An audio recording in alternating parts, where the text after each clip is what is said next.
ഒരു ഷോട്ട് തന്നെ 10 പ്രാവശ്യം വേണമെങ്കിൽ പല ആംഗിളിൽ നിന്ന് അവർക്ക് എടുക്കാനുള്ള സ്വാതന്ത്ര്യമുണ്ട്. പണ്ട് അങ്ങനെയില്ല. ഉദയം ഈശയും ഒരേ മുടി വെച്ചിട്ട് എത്രയോ കഥാപാത്രങ്ങൾ ഞാൻ ചെയ്തിട്ടുണ്ട്. പിന്നെ അതിലേക്ക് കൊണ്ടുവന്നിരിക്കുന്ന ആൾക്കാരൊക്കെ പുതിയ ആൾക്കാരാണ്. നസീർ സാറായാലോ അലിത്തിപ്പൂർ സാറായാലോ അവരൊക്കെ വളരെ സ്നേഹത്തോടു കൂടിയാണ് നമ്മളെ ട്രീറ്റ് ചെയ്തത്. 2 തവണ ഉണ്ടായിരുന്നതിനേക്കാൾ ആകാംക്ഷയിലൂടെ ഞങ്ങളെ കൊണ്ടുപോകും. 2-നേക്കാട്ടിലും മുകളിൽ നിൽക്കണ്ടേ 3. ഇതാണ് ലോകത്തിലെ ഏറ്റവും വലിയ സിനിമ എന്നല്ല പറയുന്നത്. പെട്ടെന്ന് ആരും പറയാൻ അല്ലെങ്കിൽ സാധിക്കാത്തൊരു കഥയാണ്. അദ്ദേഹം തിരിച്ച് അല്ലെങ്കിൽ അസുഖം ഒക്കെ ഭേദമായി വരിക എന്ന് പറയുന്നത് തന്നെ വലിയൊരു ഓണമാണ്. നമ്മളെ സംബന്ധിച്ച് വലിയൊരു കാര്യമാണ്. നമസ്കാരം. ഈ ഓണം നമുക്ക് ഹൃദയപൂർവ്വം ആഘോഷിക്കാം. ഓണം എന്ന് പറയുമ്പോൾ നമുക്കറിയാം, മലയാളികളെ സംബന്ധിച്ചിടത്തോളം പൂവിളികളും മാത്രമല്ല, മലയാള സിനിമയും ഈ ഓണക്കാലത്ത് വളരെ സജീവമാണ്. നമുക്കൊപ്പം മലയാളത്തിൻ്റെ ഇതിഹാസം പ്രിയപ്പെട്ട ലാലേട്ടൻ ചേരുകയാണ്.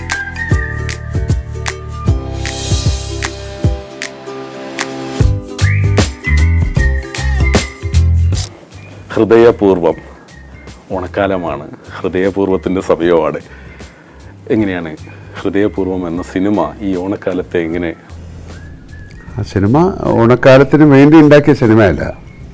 നമ്മളൊരു സിനിമ ഉണ്ടാക്കി അത് ഓണക്കാലത്ത് ആണ് റിലീസ് ചെയ്യാൻ പറ്റുന്നത്. അത് ഒരു ഫാമിലി ആയിട്ട് കാണാവുന്ന സത്യനന്ദിക്കാരൻ്റെ സിനിമ എന്ന് പറയുമ്പോൾ ആ ജോണർ ഒരു ഫാമിലി കാണാവുന്ന ഒരു സിനിമയാണ്. പക്ഷെ അതിൽ നിന്നൊക്കെ അറിയാം, ഒരു ഫീൽ ഗുഡ് ഫിലിമാണിത്. അദ്ദേഹത്തിൻ്റെ സാധാരണ സിനിമകളുടെ അല്ലെങ്കിൽ അതിൽ ആരോപിക്കപ്പെടുന്ന ഒരുപാട് കാര്യങ്ങളുണ്ട്. അതിൽ നിന്നൊക്കെ മാറി സത്യേൻ്റെ സിനിമയിലുള്ള ഒരു ആക്ടർ പോലും, ഒരു മേജർ ആക്ടേഴ്സ് ഇപ്പോൾ ഇല്ല. എല്ലാവരും നമ്മളെ വിട്ടുപോയി. പക്ഷെ അതിൽ നിന്നൊക്കെ മാറിയിട്ട് ഒരു പുതിയ പ്രമേയമാണ് അദ്ദേഹം തിരഞ്ഞെടുത്തിരിക്കുന്നത്. അത് തന്നെ, ആ പ്രമേയം തന്നെയാണ് അതിൻ്റെ പുതുമ. പിന്നെ അതിലേക്ക് കൊണ്ടുവന്നിരിക്കുന്ന ആൾക്കാരൊക്കെ പുതിയ ആൾക്കാരാണ്. സത്യേട്ടനായിട്ട് ആദ്യമായിട്ട് വർക്ക് ചെയ്യുന്നവരാണ്. അതിൻ്റെ മ്യൂസിക് ആയാലും ക്യാമറമാൻ ആയാലും അതിലെ ആക്ടേഴ്സ് ആയാലും ഞാനുൾപ്പെടെ. ഞാനും മാത്രമേ ഉള്ളൂ, അതല്ലാതെ ബാക്കി മിക്കവരും പുതിയ ആൾക്കാരാണ്. ഒരു നല്ലൊരു ഫീൽ ഗുഡ് ഫിലിമാണ്. പെട്ടെന്ന് ആരും പറയാൻ അല്ലെങ്കിൽ സാധിക്കാത്തൊരു കഥ. ഏറെ നാളുകൾക്ക് ശേഷമാണല്ലോ വീണ്ടും മോഹൻലാൽ സത്യനന്ദിക്കാട് കോംബോ വരുന്നത്. ഒരുപാട് നാളുകൾക്ക് ശേഷം അദ്ദേഹത്തിനോടൊപ്പം വീണ്ടും അഭിനയിച്ച സമയത്ത് ഈ കാലഘട്ടത്തിനനുസരിച്ച് വന്നൊരു മാറ്റം അതിലും പ്രകടമായിരുന്നു. ഈ സിനിമയിലും പ്രകടമായിരുന്നു. ഞാൻ പറഞ്ഞത് നേരത്തെ അതുകൊണ്ടാണ്. എല്ലാം പുതിയ ആക്ടേഴ്സാണ് വന്നിരിക്കുന്നത്. എല്ലാം അദ്ദേഹം പ്രസൻറ്റിലുള്ള ആൾക്കാരാണ് കൂടുതൽ എടുത്തിരിക്കുന്നത്. അപ്പോൾ ആ ഒരു ജനറേഷനെ കൂടെ ഉൾക്കൊള്ളിച്ചുകൊണ്ട്, കാര്യം ഈ ഒരു തോട്ടെന്ന് പറയുന്നത് പ്രസൻറ്റിലേക്ക് കൂടെ ഇപ്പം നടക്കാൻ സാധ്യതയുള്ളൊരു കഥയാണ്. പിന്നെ ആ കഥ അങ്ങനെ നടക്കുമെന്ന് ചോദിച്ചു കഴിഞ്ഞാൽ അതിന് ആൻസറില്ല. പക്ഷെ അദ്ദേഹം തിരഞ്ഞെടുത്തിരിക്കുന്ന കഥയും കഥാപാത്രങ്ങളൊക്കെ ഫ്രഷ്നെസ്സാണ്, പുതിയ ആൾക്കാരാണ്. അതുകൊണ്ടാണ് പറഞ്ഞത് സത്യേട്ടൻ്റെയും ഒരു വലിയ ലീപ്പാണ്. ഇപ്പം മാളവിക ആയാലും സംഗീതമൊക്കെ ആയാലും പുത്തൻ തലമുറയിലെ ആളുകളാണ്. അപ്പം ഞാൻ ഇടയ്ക്ക് സംഗീതിൻ്റെ ഒരു പോസ്റ്റ് കണ്ടു വളർന്ന ഇതിഹാസത്തിനൊപ്പമാണോ അതല്ല ഏറെ നാളത്തെ കൂട്ടുകാരനൊപ്പമാണോ എന്നറിയില്ല. ലാലേട്ടൻ്റെ കൂടെ അഭിനയിക്കുമ്പോൾ അവർക്കൊരു വല്ലാത്ത ഊർജ്ജമുണ്ട്. അവർക്ക് ആദ്യമൊക്കെ ആരായാലും ഇപ്പം എനിക്ക് അത്തരം കാര്യങ്ങൾ, ഇപ്പോൾ ഞാൻ ഒരുപാട് സീനിയർ ആക്ടേഴ്സിൻ്റെ കൂടെയാണ് ആദ്യം മുതൽ അഭിനയിക്കുന്നത്, ആദ്യത്തെ സിനിമ മുതൽ. അതുപോലെ ഇരിക്കാം മതി. പക്ഷേ എനിക്കൊന്നും ആ ഫീൽ ഉണ്ടാക്കാതെ അവരെന്നെ കൊണ്ട് നടന്നിരുന്നു. പിന്നെ നസീർ സാറായാലോ അലിത്തിപ്പൂർ സാറായാലോ അവരൊക്കെ വളരെ സ്നേഹത്തോടു കൂടിയാണ് നമ്മളെ ട്രീറ്റ് ചെയ്തത്. അതുകൊണ്ട് തന്നെ എനിക്ക് പുതിയ ആക്ടേഴ്സിനെ അങ്ങനെ കാണാൻ പറ്റുള്ളൂ. നമ്മളേറ്റവും അവരുടെ ഒരു ഫ്രണ്ടായിട്ട് മാറണം, അല്ല എൻ്റെ ഫ്രണ്ട് ആക്കാനല്ല. അപ്പോൾ അവരൊരു ഏറ്റവും അവരുടെ ഒരു കംഫർട്ടബിളായിട്ടുള്ള ഒരു സ്പേസിലേക്ക് അവരെ കൊണ്ടുപോകാൻ നമുക്ക് സാധിക്കുന്നു. അങ്ങനെ ചെയ്യുമ്പോഴാണ് അവർക്ക് നന്നായിട്ട് പെർഫോം ചെയ്യാൻ പറ്റുന്നത്. എനിക്ക് അതൊക്കെ കിട്ടിയിരിക്കുന്നത് അതിൽ നിന്നാണ്. കാര്യം സംഗീതിൻ്റെ ക്യാരക്ടർ എന്ന് പറഞ്ഞാൽ ബിഗിനിങ് മുതൽ അവസാനം വരെയുള്ള ഒരു ക്യാരക്ടറാണ്. ഇയാളുടെ കൂടെ സഞ്ചരിക്കുന്ന ഒരു ക്യാരക്ടറാണ്. അപ്പം നമ്മുടെ ഒരു ചെറിയ ഒരു പ്രവൃത്തി കാരണം അദ്ദേഹത്തിൻ്റെ ഒരു ഡിസ്റ്റർബ്ഡ് ആകുന്നത് അത്രയും കെയർഫുള്ളായിട്ടാണ് നമ്മൾ ചെയ്തിരിക്കുന്നത്. അതിപ്പോൾ എല്ലാവരുടെ കാര്യത്തിലും അങ്ങനെയാണ്. ഞാനെപ്പോഴും എൻ്റെ കൂടെ അഭിനയിക്കുന്ന ആൾക്കാരെ റെസ്പെക്റ്റ് ചെയ്യുന്ന ആളാണ്. അവർക്ക് ഏറ്റവും നല്ല രീതിയിൽ തന്നെ കംഫർട്ടബിളായിട്ടുള്ള ഒരു സ്പേസ് ഞാൻ തന്നെ ഉണ്ടാക്കി കൊടുക്കും. കാര്യം എനിക്കങ്ങനെയാണ് കിട്ടിയിരുന്നത്. അപ്പോൾ അതിൻ്റെ ഗുണമാണ് ഞാനിപ്പോൾ ഉദ്ദേശിക്കുന്നത്. ഇപ്പോൾ ഒരുപാട് പുതുമുഖ സംവിധായകർക്കൊക്കെ ഒരുപാട് തവണ അഭിനയിച്ചിട്ടുണ്ട്, ഒരുപാട് ഹിറ്റ് ചിത്രങ്ങളൊക്കെ പറഞ്ഞിട്ടുണ്ട്. വീണ്ടും പുതിയ തലമുറയിലെ സംവിധായകർക്കൊപ്പം അഭിനയിച്ചതിന് ശേഷം വീണ്ടും ഒരു സത്യൻ അന്തിക്കാട് ചിത്രത്തിലേക്ക് മടങ്ങുന്ന സമയത്ത് ഈ രണ്ട് തലമുറകളുടെ ഒരു മാറ്റം നമുക്കതിൽ ഈ ഡയറക്ഷനിലൊക്കെ നമുക്ക് കാണാൻ സാധിക്കുന്നുണ്ടോ? ഒരുപാട് മാറ്റങ്ങളുണ്ട്. കാര്യം സത്യേട്ടനൊക്കെ ആ സ്കൂള് എന്ന് പറയുന്ന സിനിമയെ വളരെ സീരിയസ് ആയിട്ട്, കാര്യം ഇത്തരം ഒരു സൗകര്യങ്ങളില്ലാത്ത സമയത്ത് സിനിമ എടുത്തുകൊണ്ടിരുന്നവരാണ്. ഒരു ഫിലിമിൽ ഷൂട്ട് ചെയ്യുമ്പോൾ നമുക്കൊരു 100 ഫീറ്റ് കൂടിക്കഴിഞ്ഞാൽ പ്രശ്നമാണ്. കാര്യം അതിൻ്റെ ഒരടി ഫിലിമിൻ്റെ വില വെച്ചിട്ടാണ് സിനിമ ചെയ്തുകൊണ്ടിരുന്നത്. ഇപ്പോൾ അത്തരം കാര്യങ്ങളൊന്നുമില്ല. എങ്ങനെ വേണമെങ്കിലും നമുക്ക് ഷോട്ട് എടുക്കാൻ പറ്റുന്നുണ്ട്. മറ്റേതൊരു സിനിമ ഷൂട്ട് കഴിഞ്ഞ് എത്രയോ മാസങ്ങൾ കഴിഞ്ഞാണ് കാണാൻ പറ്റുന്നത്. അത് പ്രോസസ്സ് ചെയ്ത് സിനിമയല്ലേ, ഇതപ്പം തന്നെ കാണാം. അങ്ങനെ ഒരുപാട് ഗാഡ്ജറ്റ്സുകൾ മാറി, സിനിമ മേക്കിംഗ് മാറി. പക്ഷേ സത്യേട്ടനൊക്കെ വീണ്ടും ആ പഴയ സിസ്റ്റത്തിൽ തന്നെയാണ് ചെയ്യുന്നത്. എന്ന് പറഞ്ഞാൽ അവർക്ക് ആവശ്യമുള്ള ഷോട്ടുകളെ എടുക്കുള്ളൂ. അവർക്ക് എഡിറ്റിങ്ങിനെ കുറിച്ചൊരു ധാരണയുണ്ട്. ഇത് എല്ലാം എടുത്തിട്ട് പിന്നെ എഡിറ്റ് ചെയ്യാന്നല്ല, അവർ എഡിറ്റ് ചെയ്തിട്ടാണ് സിനിമകൾ ചെയ്യുന്നത്. അവരുടെ മനസ്സിൽ ആ സിനിമയുണ്ട് എന്ന് പറഞ്ഞാൽ ഇവർക്കില്ലെന്നല്ല. പക്ഷേ ഇപ്പം കുറച്ചുകൂടെ ഫ്രീ ആണ്, അവർക്ക് കുറച്ചുകൂടെ സ്പേസ് ഉണ്ട്. ഒരു ഷോട്ട് തന്നെ 10 പ്രാവശ്യം വേണമെങ്കിൽ പല ആംഗിളിൽ നിന്ന് അവർക്ക് എടുക്കാനുള്ള സ്വാതന്ത്ര്യമുണ്ട്. പണ്ട് അങ്ങനെയില്ല, ആവശ്യത്തിനുള്ളത് മാത്രമേ എടുക്കാൻ പറ്റുള്ളൂ. കാരണം കോസ്റ്റ് കൂടും സിനിമയിൽ. അപ്പം തുടരും ഞങ്ങളൊന്നും അതിൻ്റെ ഒരു ഹാങ് ഓവർന്ന് വിട്ടിട്ടില്ല. ഇപ്പോഴും നമ്മൾ അറിയാതെയാണെങ്കിലും അതിലെ പാട്ടുകൾ മൂളിപ്പാട്ടുകളായി നടക്കുന്നു. അതിലെ കഥാപാത്രം നമ്മൾ ഇപ്പോഴും വേട്ടയാടുന്നുണ്ട്. ഞങ്ങൾ അതിൻ്റെ ഹാങ് ഓവറിൽ നിന്ന് മാറാതെ നിൽക്കുമ്പോഴാണ് വീണ്ടും ഒരു ലാലേട്ടൻ ചിത്രം എത്തുന്നത്. ഈ തുടരുമായിട്ടൊന്നും ഒരു ബന്ധമില്ലാത്ത സിനിമയായിരിക്കും. കാര്യം അത് വേറൊരു സ്പേസാണ്. ഒരു ടൗണിലുള്ള ആളാണ്, പൂനെയിലാണ് ഷൂട്ട് ചെയ്തിരിക്കുന്നത്. മറ്റേത് വളരെ ഒരു ഗ്രാമത്തിൻ്റെ കഥയാണല്ലേ പറഞ്ഞിരിക്കുന്നത്, അല്ലേ? ഒരു റാന്നി എന്ന് പറയുന്ന ഒരു സ്ഥലമാണ്. അപ്പോൾ അതിൽ നിന്നുള്ള എല്ലാം ഭയങ്കര വ്യത്യാസമാണ്. കാര്യം ഇപ്പോൾ എമ്പുരാൻ പോലെ അല്ലല്ലോ തുടരും, അതുപോലെയല്ല ഹൃദയപൂർവ്വം. നമുക്ക് ഒരു ആക്ടർ എന്നുള്ള രീതിയിൽ അതൊരു ഭാഗ്യമാണ്. അത്തരം സിനിമകൾ കണ്ടിന്യൂസ് ആയിട്ട് ചെയ്യാൻ പറ്റുക, ഓരോ ക്യാരക്ടറിനും വേറെ മാനങ്ങൾ ഉണ്ടാക്കാൻ സാധിക്കുക. അപ്പോൾ കഴിഞ്ഞത് പണ്ട് മുതലേ എനിക്ക് അങ്ങനെ ഒരു ഭാഗ്യമുള്ള ഒരാളാണ്. ഞാനിപ്പോൾ 34-36 സിനിമയൊക്കെ ഒരു വർഷം ചെയ്തിട്ടുണ്ട്. പക്ഷേ അത് നോക്കുമ്പോൾ എല്ലാവരും പത്മരാജൻ, ഭരതൻ, തമ്പി കണ്ണന്താനം, അല്ലെങ്കിൽ ശശികുമാർ സാർ, പ്രിയദർശൻ, സത്യൻ, അങ്ങനെ IV ശശി, എല്ലാവരുടെയും കൂടെ നമുക്ക് വർക്ക് ചെയ്യാൻ പറ്റുന്ന ഒരാളായിരുന്നു. അപ്പോൾ അതുകൊണ്ട് നമുക്ക് പിന്നെ കണ്ടിന്യൂസ് സിനിമകളുണ്ട്. അപ്പോൾ അതിൽ മനഃപൂർവ്വം മാറ്റങ്ങൾ ഉണ്ടാക്കാൻ ശ്രമിക്കാൻ സമയമില്ലാതായിരിക്കും. അതുകൊണ്ട് ആ കഥകളിൽ തന്നെയാണ് മാറ്റം. ഒരേ മീശയും ഒരേ മുടി വെച്ചിട്ട് എത്രയോ കഥാപാത്രങ്ങൾ ഞാൻ ചെയ്തിട്ടുണ്ട്. അപ്പം ഇതിൽ നിന്ന് വളരെ വ്യത്യസ്തമായ ഒരു സിനിമയാണ്, ഇതിൽ എല്ലാത്തിൽ നിന്നും വ്യത്യസ്തമായ ഒരു സിനിമയായി മാറാൻ സാധ്യതയുള്ള സിനിമയാണ് ഹൃദയപൂർവ്വം. ഈ സത്യൻ അന്തിക്കാട് ചിത്രങ്ങളിൽ നമ്മളെപ്പോഴും കാണുന്ന ഗ്രാമീണത, നന്മ, ലാളിത്യം, അതൊക്കെ ഞങ്ങൾ ഇതിൽ പ്രതീക്ഷിക്കുന്നു. എല്ലാം ഉണ്ടാവും. പക്ഷെ അത് വേറൊരു തലത്തിലാണെന്നേ ഉള്ളൂ. എല്ലാം ഉണ്ടാവുമല്ലോ. അതിൻ്റെ നന്മയുണ്ടാവും, ഫാമിലി ഉണ്ടാവും, ഇമോഷൻസ് ഉണ്ടാവും, എല്ലാ കാര്യങ്ങളും ഉണ്ടാവും. അപ്പോൾ അതിനൊരു ആ സിനിമയുടെ കഥ ആർക്കും അറിഞ്ഞുകൂടാ. അങ്ങനെ ഒരു പ്രത്യേകത ആ സിനിമയ്ക്കുണ്ട്. കണ്ടു തന്നെ ആസ്വദിക്കണം. ഇപ്പം ഞാൻ ആ സിനിമ കണ്ടിട്ടില്ല. കാര്യം അത് ലൈവ് റെക്കോർഡിംഗ് ആണ് ആ സിനിമ. അപ്പം സാധാരണ സിനിമ നമ്മൾ ഡബ്ബിങ് സമയത്തൊക്കെ കാണും.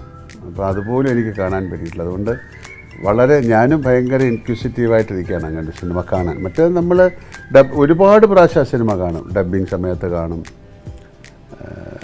പിന്നെ അല്ലെങ്കിൽ ചിലപ്പോൾ റെക്കോർഡിങ് സമയത്ത് നമ്മൾ പോകാറുണ്ട്. സിനിമ സ്ക്രീനിൽ കണ്ടുകൊണ്ടിരിക്കും.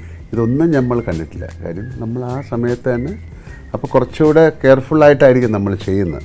ലൈവ് റെക്കോർഡിംഗ് ആകും, തെറ്റുകൾ വരാൻ പാടില്ല, അതിൻ്റെ പ്രൊനൗൺസിയേഷൻസ് കറക്റ്റായിരിക്കണം, എല്ലാം മറ്റേ ആളും കറക്റ്റായിരിക്കണം. പലർക്കും മലയാളം അറിഞ്ഞുകൂടാത്ത ആൾക്കാരുണ്ടായിരുന്നു. എന്ന് പറഞ്ഞാൽ മലയാളം ഇപ്പോൾ മാളവിക എന്ന് പറയുന്നവർക്കൊക്കെ വേറെ രീതിയിലുള്ള മലയാളമാണ്. പക്ഷെ അവർ പൂനെ ജനിച്ച് വളർന്നൊരു കുട്ടിയായതുകൊണ്ട് അങ്ങനെ ഒരു മലയാളം പറഞ്ഞാൽ കുഴപ്പമില്ല. അപ്പോൾ അതെല്ലാം നോക്കിയിട്ടാണ് സത്യേട്ടൻ ചെയ്തിരിക്കുന്നത്. അനൂപ് സത്യൻ്റെതാണ് കഥ. സ്വാഭാവികമായും സത്യൻ അന്തിക്കാടിൻ്റെ സിനിമകളിലെ ഒക്കെ ആവാഹിച്ചിട്ടായിരിക്കും അദ്ദേഹത്തിൻ്റെ കഥ. വളരെ ഡിഫറെൻ്റ് ആയിട്ടുള്ള സ്റ്റോറിയാണ് അത്. സത്യേട്ടൻ്റെ കഥകളുമായിട്ടൊന്നും ബന്ധമില്ല. ഒരു ജോണറിലേ നിങ്ങൾ സിനിമ കാണുമ്പോഴേ പറയാൻ പറ്റുള്ളൂ. അതൊക്കെ വളരെ ഡിഫറെൻ്റ് ആയിട്ട് സിനിമയാണ്. അതുകൊണ്ടാണ് ഇപ്പം ഞാനൊരു ആക്ടറാണ്, ആ സിനിമയിൽ അഭിനയിച്ചിട്ട് അത് വലിയൊരു സിനിമയാണ്, ഇതാണ് ലോകത്തിലെ ഏറ്റവും വലിയ സിനിമ എന്നല്ല പറയുന്നത്. പക്ഷേ വളരെ ഡിഫറെൻ്റ് ആയിട്ടുള്ള ഒരു പ്രമേയത്തിനെയാണ് കൈകാര്യം ചെയ്തിരിക്കുന്നത്. അതിനെ എത്രത്തോളം ഭംഗിയായി കൈകാര്യം ചെയ്തിട്ടുണ്ടെന്നുള്ളത് നിങ്ങളാണ് പറയേണ്ടത്, കണ്ടിട്ടാണ് പറയേണ്ടത്. എന്നാലും പഴയ സത്യനന്ദിക്കാട് ചിത്രത്തിൽ വന്നിരിക്കുന്ന കഥാപാത്രങ്ങൾ അതിൽ നിന്നൊക്കെ വ്യത്യസ്തമാകാം, എന്നാൽ പോലും ഞങ്ങൾ ആഗ്രഹിക്കുന്ന ഒരു ലാലേട്ടനുണ്ട്, ഞങ്ങൾക്കത് സ്വാഭാവികമായി കിട്ടുന്നത്. അത് ആ സിനിമ കണ്ടിട്ടേ പറയാൻ പറ്റും. ഓണവും സിനിമയും ഞാൻ തുടക്കത്തിൽ പറഞ്ഞു, സിനിമ വ്യവസായം നമുക്കറിയാം വലിയ പ്രതീക്ഷയോടെ നിൽക്കുന്ന ഒരു സമയമാണ്. മലയാളത്തിലെ ഈ ഓണക്കാലത്ത് ഇറങ്ങുന്ന ചിത്രങ്ങൾ വലിയ മത്സരങ്ങളൊക്കെ അങ്ങോട്ടും ഇങ്ങോട്ടും ഉണ്ടാവുമെങ്കിൽ പോലും മലയാള സിനിമയും ഓണവും തമ്മിൽ എങ്ങനെ നമുക്ക് ഈ സമയത്ത് ബന്ധിപ്പിക്കാം? എത്ര ആളുകൾ എങ്ങനെ വരേണ്ട ഒരു അനിവാര്യത എങ്ങനെയാണ് തിയേറ്ററുകളിലേക്ക്? സിനിമ വളരെ നന്നാകുമ്പോഴാണല്ലോ ഇത്. ഒരു സിനിമ എങ്ങനെയാണ് നന്നാകുന്നത്? ആ സിനിമ കണ്ടിട്ട് അതിൽ ആൾക്കാർക്ക് അതൊരു അക്സെപ്റ്റൻസ് ഉണ്ടാകുന്നത്. തുടരുന്നുള്ള സിനിമയായാലും അല്ലെങ്കിൽ ഈ സക്സസ്ഫുൾ സിനിമയൊക്കെ അങ്ങനെയല്ലേ. നല്ല സിനിമയാണെങ്കിൽ ആൾക്കാർ തിയേറ്ററിൽ വരും എന്നുള്ളതാണ് നമ്മുടെ ഒരു നിഗമനം. നല്ല സിനിമ എന്താണെന്നുള്ളതാണ് ഏറ്റവും വലിയ ചലഞ്ചിങ്. ആ നല്ല സിനിമ എന്ന് പറഞ്ഞാൽ ഇപ്പോൾ ഒരു പ്രതീക്ഷ, ഇപ്പോൾ പറയുന്നു നിങ്ങളൊരു ഓഡിയൻസ് എന്നുള്ള രീതിയിൽ നിങ്ങൾ പറയുകയാണ് ഞങ്ങൾക്ക് സത്യനന്ദിക്കാട് മോഹൻലാൽ കോമ്പിനേഷനിൽ ഞങ്ങൾക്കൊരു പ്രതീക്ഷയുണ്ട്. ആ പ്രതീക്ഷ ഉണ്ടെങ്കിൽ ആ സിനിമ സക്സസ് ആണ്. ആ പ്രതീക്ഷയ്ക്ക് താഴെയാണെങ്കിൽ അത് മോശമാവും, ആ പ്രതീക്ഷയ്ക്ക് മുകളിലാണെങ്കിൽ അത് സൂപ്പർ സക്സസ് ആവും. ഇപ്പോൾ തുടരും എന്നുള്ളൊരു സിനിമ അങ്ങനെ എന്ത് പ്രതീക്ഷയിലാണ് അവർ സിനിമ കാണാൻ പോയെന്ന് അറിയില്ല, പക്ഷേ ആ പ്രതീക്ഷയ്ക്കൊക്കെ മുകളിലായിരുന്നു. ചിലപ്പോൾ വലിയ ഹൈപ്പ് ചെയ്തിട്ടുള്ള സിനിമകൾ, എത്രയോ വലിയ സിനിമകൾ മോശമായി പോയിട്ടുണ്ട്. അവരുടെ പ്രതീക്ഷ അത്രയും വലുതാണ്. ഇവരുടെ പ്രതീക്ഷ എന്താണെന്ന് അറിഞ്ഞുകൂടാത്തതാണ്, അതൊരു സീക്രട്ടാണ്. പക്ഷേ അപ്പം നമ്മൾ ആ പ്രതീക്ഷകളൊന്നും മനസ്സിൽ വയ്ക്കാതെ നല്ലൊരു സിനിമ ചെയ്യാൻ തയ്യാറായി. ആ സിനിമയാണ് ഹൃദയപൂർവ്വം എന്നാ എനിക്കിപ്പോൾ പറയാൻ പറ്റുള്ളൂ. ഇപ്പം ദൃശ്യം എന്നുള്ളൊരു സിനിമ നമ്മൾ ചെയ്യുമ്പോൾ ഇതൊരു ഭയങ്കര സൂപ്പർ ഹിറ്റ് ഫിലിം അങ്ങനെയൊന്നും അല്ല. We are doing a good film. നല്ല മോശം സിനിമ ആയിരിക്കില്ല. ഇപ്പം നേരെന്നൊരു സിനിമ ചെയ്യുന്നു, ഇതൊരു മോശം സിനിമയല്ല. പിന്നെ അതിൻ്റെ സക്സസ് നമുക്ക് പറയാൻ പറ്റില്ല. അപ്പം ഈ സിനിമ നല്ലതായാൽ തീർച്ചയായിട്ടും ആൾക്കാർക്ക് തിയേറ്ററിൽ വന്ന് കാണാൻ പറ്റിയൊരു സിനിമ, കുടുംബസമേതം ഇരുന്ന് കാണാൻ പറ്റുന്നൊരു ചിത്രമായിരിക്കും. ലാലേട്ടനെ കാണുമ്പോൾ സ്വാഭാവികമായും ആളുകൾ ചോദിക്കുന്നൊരു എന്നായിരിക്കും ദൃശ്യം 3 എന്നുള്ളതൊരു. ഞങ്ങൾ ഇപ്പോൾ ഈ അടുത്ത മാസം തുടങ്ങുകയാണ്. സെപ്റ്റംബർ ഒരു 20th ദൃശ്യം 3 തുടങ്ങും, സ്റ്റാർട്ട് ചെയ്യും. അതിന്റെ സ്ക്രിപ്റ്റ് ഒക്കെ നമുക്ക് ചെയ്യാൻ പറ്റില്ലല്ലോ, കഥ ചോദിക്കാൻ പറ്റാത്ത ആക്ടേഴ്സ് എല്ലാം ആയി, എല്ലാവരും ബ്ലോക്ക് ചെയ്തിട്ട് നമ്മൾ 20th തൊടുപുഴ തുടങ്ങും. കഴിഞ്ഞ 2 തവണ ഉണ്ടായിരുന്നതിനേക്കാൾ ആകാംക്ഷയിലൂടെ ഞങ്ങളെ കൊണ്ടുപോകും. അത് പറയാൻ പറ്റില്ല, എനിക്കെങ്ങനെയാണ് പറയാൻ പറ്റുന്നത്. അത് തീർച്ചയായിട്ടും ഒരു 2 മുകളിൽ നിൽക്കണ്ടേ 3. അപ്പം 1 മുകളിൽ നിന്നു എന്നുള്ളത് വലിയ കാര്യമാണ്. നമ്മളതിനു വേണ്ടി ശ്രമിക്കുന്നുണ്ട്. അതൊരു വലിയ ട്രിക്കിയാണത്, അങ്ങനെ സക്സസ് ഉണ്ടാക്കുക എന്ന് പറയുന്നത്. ഇപ്പോഴും സീക്വൽ സിനിമകൾ ആദ്യത്തേനെക്കാട്ടിലും രണ്ടാമത്തത് ഭയങ്കരമായിട്ട് വന്നിട്ടില്ല. ഒരുപാട് സ്ഥലത്ത് വന്നിട്ടുണ്ട്, പക്ഷേ 3ാമതൊരു സിനിമ അത് സക്സസ് ആയാൽ നമുക്കിത് 4ാമതൊരു സിനിമയായിട്ടും കൊണ്ടുവരാൻ പറ്റും. ലാലേട്ടാ, ഓണത്തിൻ്റെ ഒരു ആഘോഷത്തിൻ്റെ ഒരു സമയത്താണ് നമ്മൾ നിൽക്കുന്നത്. ഈ ഓണക്കാലം എങ്ങനെയാണ് ലാലേട്ടൻ? ഈ ഓണക്കാലം സാധാരണ എല്ലാ ഓണക്കാലം ഞാൻ എൻ്റെ ഫാമിലിയായിട്ടോ അല്ലെങ്കിൽ അമ്മയായിട്ടാണ് ഇരിക്കുന്നത്. ഇപ്രാവശ്യം അത് സാധിക്കില്ല, ഞാൻ പുറത്ത് പോകണം, ഞാൻ US-ലായിരിക്കും. പക്ഷെ എന്നാലും എപ്പോഴായാലും ഞാൻ കൂടുതൽ സമയം അമ്മയുടെ കൂടെ എപ്പോഴും ഇരിക്കാൻ ഞാൻ ശ്രമിക്കാറുണ്ട്. അമ്മയ്ക്ക് സുഖമില്ലായിരിക്കുകയാണ്. അപ്പം ഓണത്തിനിപ്പം നമുക്ക് ഒരുപാട് മാർഗ്ഗങ്ങളുണ്ട്. ഒരു ഫോണിൽ കൂടെ ആയാലോ വീഡിയോ കോളോ ഒക്കെ ചെയ്യാൻ പറ്റും. പക്ഷേ ഈ ഓണം നേരത്തെ ഒരു ചില കമ്മിറ്റ്മെൻറ്റ്സ് ഉള്ളതുകൊണ്ട് ഞാൻ US-ലേക്ക് പോകാൻ. ഈ ഓണം കുറച്ചുകൂടി സ്പെഷ്യൽ ആവുന്നത് അല്ലെങ്കിൽ കുറേ കൂടി നമുക്ക് സന്തോഷം നൽകുന്നത് മമ്മൂക്കായുടെ തിരിച്ചുവരവും കൂടിയാകും.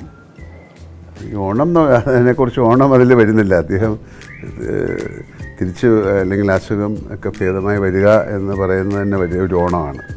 നമ്മളെ സംബന്ധിച്ച് വലിയൊരു കാര്യമാണ്. ഒരുപാട് പേരുടെ പ്രാർത്ഥന അതിൻ്റെ പുറകിലുണ്ട്. അദ്ദേഹമായിട്ട് സംസാരിക്കും. തീർച്ചയായിട്ടും ഒരുപാട് ദിവസങ്ങൾ സംസാരിച്ചു. ഈ കാര്യം ഇപ്പോഴും ഈ അടുത്ത നിലയൊക്കെ സംസാരിച്ചു. അദ്ദേഹം തിരിച്ചു വരുന്നു. അത് കഴിഞ്ഞ് ഡബ്ബിങ് തുടങ്ങുകയാണ്. അത് കഴിഞ്ഞ് ഞങ്ങൾ ഒരുമിച്ചുള്ളൊരു സിനിമയിൽ നമുക്ക് വർക്ക് ചെയ്യേണ്ടതുണ്ട്.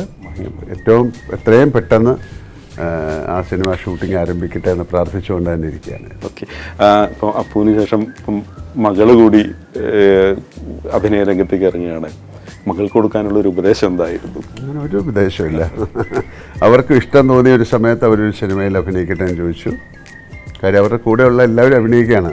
കല്യാണിയായാലും കീർത്തിയായാലും അപ്പുവായാലും. അപ്പോൾ അവർക്ക് ചെയ്യാൻ പറ്റുന്നൊരു കാര്യമാണ്. അവർ മാർഷൽ ആർട്ടിൽ പഠിച്ചുകൊണ്ടിരിക്കുകയാണ്. അത്തരത്തിലൊരു കഥ കിട്ടി. അപ്പോൾ ശരി ഒരു സിനിമ ചെയ്യാമെന്ന് പറഞ്ഞു. അപ്പോൾ ഞങ്ങളുടെ തന്നെ പ്രൊഡക്ഷൻ യൂണിറ്റ് ഉണ്ട്, ഞങ്ങൾക്ക് അതിനുള്ളൊരു സംവിധാനങ്ങളുണ്ടല്ലോ. അപ്പോൾ അതിലൊരു സിനിമ ചെയ്യുന്നു, ബാക്കിയുള്ളത് നമുക്കറിയില്ല. അത് ഒരു സിനിമയെ നമുക്ക് ചെയ്യാൻ പറ്റുള്ളൂ. അത് കഴിഞ്ഞാൽ പിന്നെ അവരുടെ ഇഷ്ടമാണ്, അതാണ് തിരഞ്ഞെടുക്കുന്നത്. അത് കഴിഞ്ഞാൽ ഹാപ്പിയാണോ എന്നറിയില്ല. ഏതായാലും ആ സിനിമ കഴിഞ്ഞിട്ട് അതിൻ്റെ ബാക്കി റിസൾട്ട് പറയാൻ പറ്റും.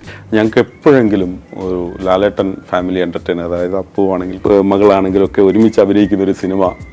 അയ്യോ, അങ്ങനെ സംഭവിക്കട്ടെ. എല്ലാം 3 പേര് അഭിനയിക്കുന്നൊരു സിനിമ, അങ്ങനെ സിനിമ ഉണ്ടായിട്ട് അങ്ങനൊരു നമുക്കും ആഗ്രഹമുണ്ടല്ലോ അവരുടെ കൂടെയൊക്കെ അഭിനയിക്കാനൊക്കെ. അങ്ങനെ ആഗ്രഹം സാധിക്കട്ടെ. അങ്ങനെ ഒരു സിനിമ ഉണ്ടാകാൻ ഞാൻ ശ്രമിക്കാം. ഞങ്ങൾ പ്രാർത്ഥിക്കാം. ലാലേട്ട, ഓണമാണ്. നമ്മുടെ പ്രേക്ഷകരോട് ഈ ഓണക്കാലത്ത് ഹൃദയപൂർവ്വം തന്നെ എന്താണ് പറയാറുള്ളത്? എല്ലാവർക്കും ഒരു നല്ല ഓണം ആശംസിക്കുന്നു. സിനിമയെക്കുറിച്ച് ഈ സിനിമ പോയി കാണണം അങ്ങനെയൊന്നും എനിക്ക് പറയാൻ പറ്റില്ല. ഞങ്ങളൊരു നല്ല സിനിമ കൊണ്ടുവരുന്നുണ്ട്, അത് എല്ലാവർക്കും ഇഷ്ടപ്പെടുന്നു എങ്കിൽ അല്ലേ ഞങ്ങൾ ചെയ്തൊരു വലിയ നല്ല സൽപ്രവൃത്തിയായിട്ട് അതിനെ കാണും. പക്ഷെ ഒരു മോശം സിനിമയല്ല ഹൃദയപൂർവ്വം. അതുകൊണ്ട് അതിന് നല്ല റിപ്പോർട്ടൊക്കെ കേൾക്കുകയാണെങ്കിൽ ഒന്ന് പോയി കണ്ടേക്കും. എന്തായാലും വലിയ സന്തോഷം ലാലേട്ട. ഈ ഓണം ഗംഭീരമാവട്ടെ, ഞങ്ങളുടെ പ്രാർത്ഥനയും ഒപ്പമാണ്. എല്ലാവർക്കും ഓണാശംസകൾ. മീഡിയ വണ്ണിൻ്റെ എല്ലാ പ്രേക്ഷകർക്കും എൻ്റെ ഹൃദയം നിറഞ്ഞ ഓണാശംസകൾ നേരുന്നു. Thank you so much.